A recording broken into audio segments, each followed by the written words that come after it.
Ambient music today is more than just dreamy pads. Modern synthesizers have turned it into something far more intricate. What if your synthesizer could create music for you? Not randomly, but as a partner in a process you design. This is the heart of modern ambient sound, moving from playing an instrument to building a self-sustaining sonic ecosystem. It's a world away from holding down one key and letting a simple pad sound play out endlessly. We'll break down exactly how modern synths do this, from their core engines to the secrets of movement and infinite space. First, what's our goal? Ambient music needs three things: constantly evolving textures, a deep sense of space, and expressive modulation.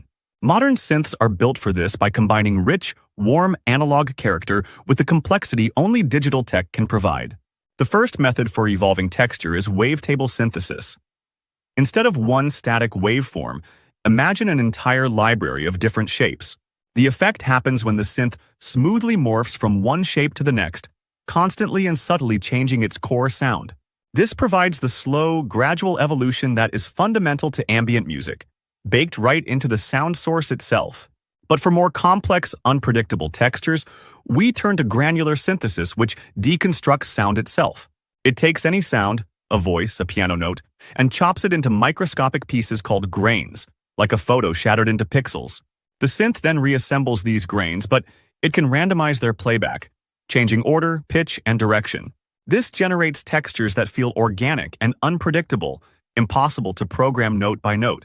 So we have these incredible sound sources, but a static texture is still static. How do we make it truly breathe and feel alive? The secret isn't wild, obvious effects. Creating ambient movement depends on slow, subtle, almost imperceptible change. This means gradually shifting the tuning, or slowly opening a filter over a long period. It creates an organic quality. The main tool for this automation is the LFO, a hidden, slow waveform that can control almost any parameter on the synth. For generative music, avoid syncing the LFO to your song's tempo. Non-musical intervals make modulation feel less robotic. Another modern trick is random velocity. Every note triggers a slightly different sound, mimicking the flaws of a real performance. Hardware is following this too. Synthesizers like the Electron Syntact use waveguide synthesis to emulate acoustic instrument physics. Okay, we've designed a complex sound and made it move organically. Now, how do we put it into a vast atmospheric space? The obvious answer is reverb and delay, and they are foundational. They create the echoes and reflections our brains perceive as space. But modern tools create impossible spaces. Plugins like Black Hole create vast voids with shimmering modulated tails.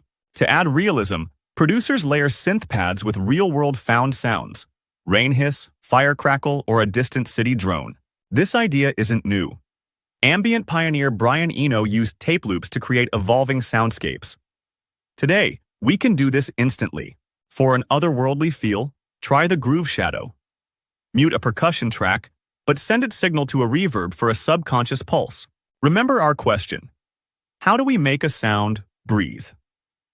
The answer is not one technique. It's the combination of all these layers.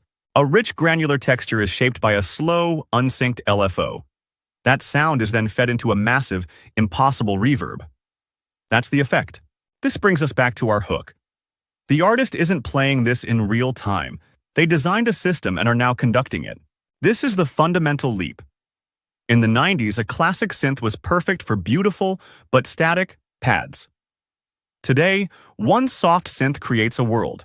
So let's bring it all together. The effect of modern ambient music isn't from one secret setting. It begins by using powerful synthesis engines like wavetable and granular to create textures with inherent complexity. It's about using subtle generative modulation and vast spatial effects to make those textures breathe in a world of their own. Modern synthesizers are no longer just instruments. They are partners in creation. They are engines for building worlds. What world will you create?